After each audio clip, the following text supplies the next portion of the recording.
சிறு தோட்ட உரிமையாளர்களுக்கு தமது தேயிலை கொழுந்துகளை விநியோகிக்க முடியாத நிலை ஏற்பட்டுள்ளது. பெரும்பாலான சிறு தேயிலை தோட்ட உரிமையாளர்கள் கொழுந்து பறிக்கும் நடவடிக்கையை கைவிட்டுள்ளதாக சுட்டிக்காட்டுகின்றனர். கடந்த சில மாதங்களாக இலங்கையில் தேயிலை விலை வீழ்ச்சியடைந்துள்ளமையினால் தேயிலை கொழுந்துகளை கொள்வனவு செய்யும் நடவடிக்கையும் வீழ்ச்சியடைந்துள்ளது. இந்த தொழில் துறையில் ஈடுபட்டுள்ள 75% சிறு தேயிலை தோட்ட உரிமையாளர்கள் பாரிய பிரச்சனைகளை எதிர்நோக்கி வருகின்றனர். நாங்களும் இந்த 40 வயசு வரையும் இந்த தோட்டத்து வேலையை தவிர்த்து எங்களுக்கு வேற ஒரு தொழில் தெரியாது. நாங்க தேயிலை வேலை தான் செஞ்சுக்கிட்டு இருக்கோம். அதே மாதிரி இந்த பெருநாளைக்கு பிற்பாடு எங்களுக்கு இவ்வளவு ஒரு கரைச்ச தேயிலையில நடந்திருக்கு.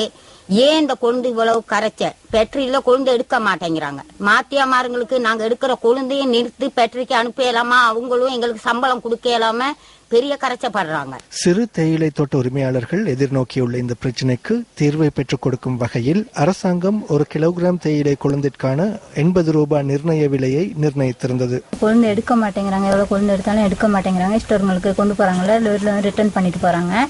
இதுல நாங்க எப்படி பொழைக்கிறது? எங்களுக்கு பொழைக்கிறதுக்கு வழி இல்ல. தொழிற்சாலை உரிமையாளர்கள் தேயிலை கொழுந்துகளை கொள்வனவு செய்வதனை குறைத்துள்ளமையினால் தாம் கொள்வனவு செய்யும் தேயிலை கொழுந்துகளில் அரைவாசியை அப்புறப்படுத்த வேண்டிய நிலை ஏற்பட்டுள்ளதாக தேயிலை கொழுந்து சேகரிப்பாளர்கள் சுட்டிக்காட்டியுள்ளனர். தாம் எதிர்நோக்கியுள்ள இந்த பிரச்சினைக்கு உரிய தீர்வை பெற்று தருமாறு சிறு தேயிலை தோட்ட உரிமையாளர்கள் கோரிக்கை விடுக்கின்றனர்.